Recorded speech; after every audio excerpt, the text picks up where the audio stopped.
Hi అండి, అందరికీ నమస్తే. Welcome back to our channel అమ్మ అభిరుచి. ఇవాళ రెసిపీ వచ్చేసి ఎండి చేప మామిడికాయ కోడిగుడ్లు కర్రీ అండి. సింపుల్గా ఉంటుంది, టేస్ట్ అయితే అదిరిపోతుంది. ఖచ్చితంగా ట్రై చేయాల్సిన కాంబినేషన్ అండి.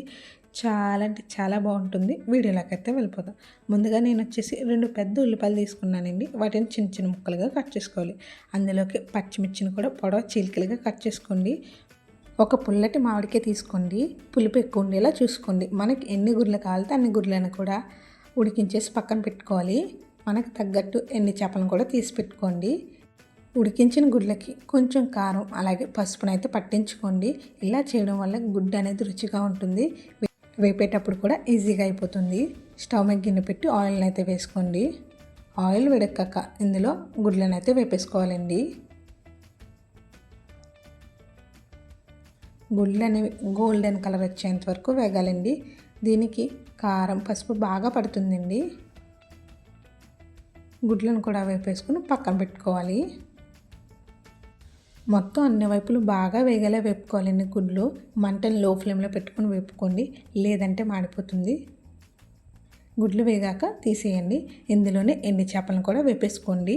ముందు ఒకవైపు వేపుకోండి, తర్వాత రెండో వైపు టర్న్ చేసుకోండి.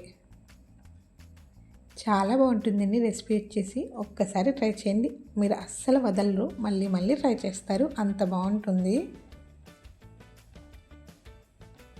ఇన్ని చేపలు కూడా బాగా వేగాక తీసేసుకోవాలండి. ఇందులోనే ఆయిల్ సరిపోతుందో లేదో చెక్ చేసుకోండి.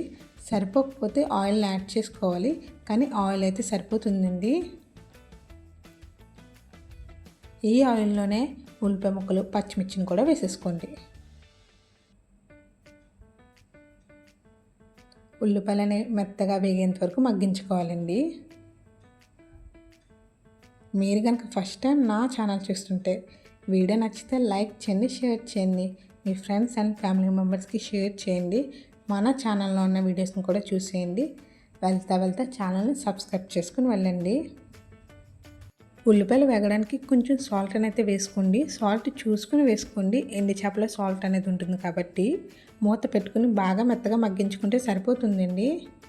మంటనైతే లో ఫ్లేమ్లో పెట్టుకుని మగ్గించుకోండి. ఉల్లిపాయ ముక్కలు కూడా వేగాక ఇందులోనే మామిడికాయ ముక్కలను కూడా వేసేయండి. మామిడికాయ అనేది చిన్న చిన్న ముక్కలుగా కట్ చేసుకోండి. మీకు ముక్కల్లా వద్దు అంటే మామిడికాయని తురుముకోండి, కానీ ముక్కల్లా తగిలితేనే తినేటప్పుడు బాగుంటుంది. కాబట్టి ముక్కల్లాగే కట్ చేసుకోండి. బాగా పెద్దవి కాకుండా చిన్న చిన్న ముక్కలుగా కట్ చేసుకొని మొత్తం ఒకసారి కలిపేసుకోండి. మామిడికాయ అనేది త్వరగానే కుక్ అయిపోతుంది కాబట్టి కొంచెం మగ్గించేశాక ఇందులో ముందుగా వేపు పెట్టు గుడ్లను ఎండి చేపలనే వేసేయాలి. ఇందులోనే కారాన్ని కూడా వేసేయండి.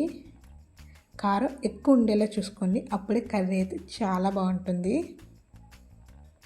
మొత్తం ఒకసారి కలిపేసుకోండి. అంతా కలిసింది అనుకున్న తర్వాత వాటర్ని కూడా వేసేసుకోవాలండి. వాటర్ వేసుకుని కూర దగ్గరికి అయ్యేంత వరకు ఉడికించుకుంటే సరిపోతుందండి. వాటర్ అయితే ఎక్కువ అవసరం లేదు, తక్కువ వేసుకోండి. సాల్ట్ సరిపోతుందో లేదో చెక్ చేసుకుని సాల్ట్ని అయితే యాడ్ చేసుకోండి. ఇప్పుడే మంటని లో ఫ్లేమ్లో పెట్టి బాగా దగ్గరికి అయ్యేంత వరకు ఉడికిస్తే సరిపోతుందండి. అంతేనండి, ఎండి చేప మామిడికాయ కోడిగుడ్ల కర్రీ అయితే రెడీ అయిపోయింది.